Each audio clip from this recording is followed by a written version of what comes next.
आपके सर में हल्का सा दर्द हुआ हो और आपने इंटरनेट गूगल पर जाकर सर्च किया हो और 5 मिनट्स के बाद में आपको रिजल्ट मिला हो कि आपको कोई जानलेवा बीमारी है।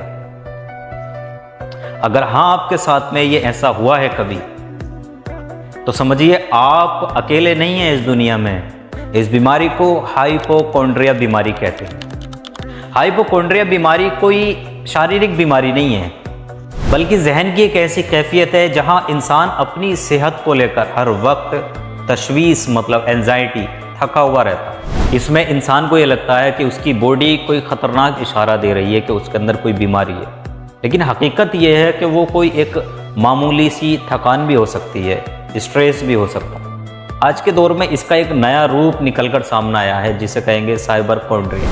जब हम डॉक्टर के पास जाने के बजाय गूगल डॉक्टर से मशवरा करते हैं तो इंटरनेट आपको डरा देता है। वो आपके सामने वो नतीजे पेश करता है जो सबसे ज़्यादा खतरनाक होते हैं, और आप उस नतीजों को सुनकर अपने अंदर ये वहम पाल लेते हैं, ये बिठा लेते हैं कि वाकई मुझे ये प्रॉब्लम है।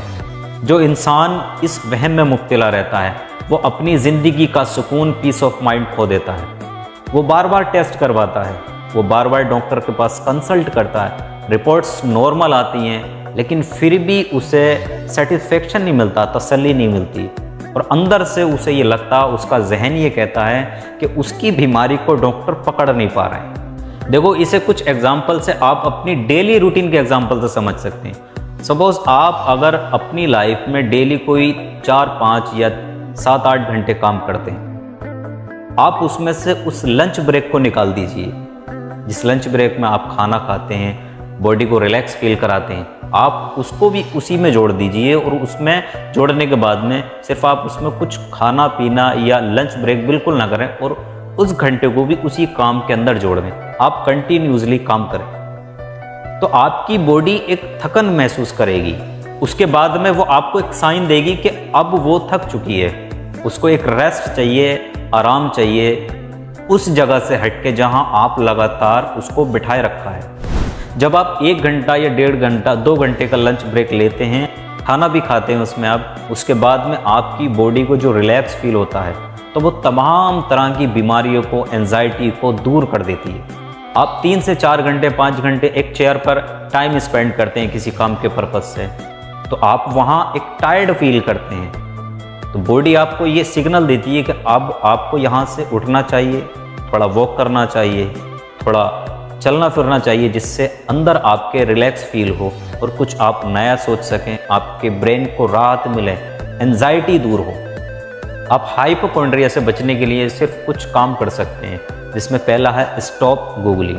अपने लक्षणों को एक तो गूगल पर सर्च करना बंद करें। आपके अंदर जो भी प्रॉब्लम क्रिएट हुई वो थकान से भी हो सकती है, और हम क्या करते हैं कि तुरंत गूगल पर टाइप करा और उसका रिजल्ट जानना शुरू कर दिया। वो रिजल्ट देता है जो उसको बता के रखे गए हैं। वो रिजल्ट नहीं देगा जो आपकी बॉडी में चल रहे हैं। आपने क्या करा, किस वजह से क्या हुआ, वो आपको नहीं बताएगा, आपको वो खुद से तलाश करना पड़ेगा। दूसरा, माइंडफुलनेस, अपनी सोच पर काबू रखना सीखें।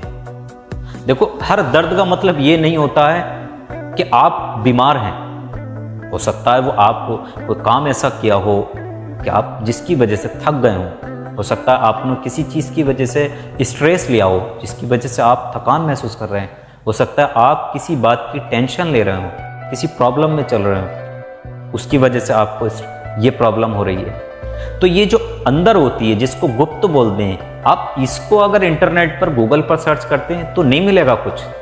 आपकी ज़िंदगी का सेहतमंद होना ज़रूरी है, वहम पालना ज़रूरी नहीं है।